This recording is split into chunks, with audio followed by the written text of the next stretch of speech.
बाहेर मस्त पाऊस पडतोय आणि आपण आता पोहे स्वच्छ धुवून घेतले. मीठ, हळद, थोडीशी साखर करून घेऊया.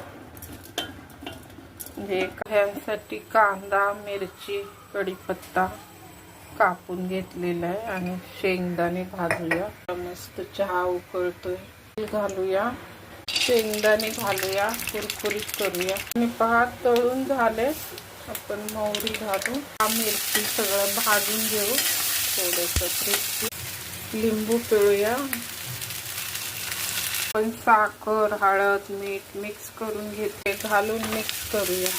पोहे तयार झाले. मुंबईचे पोहे, गरम गरम चहा. सबस्क्राईब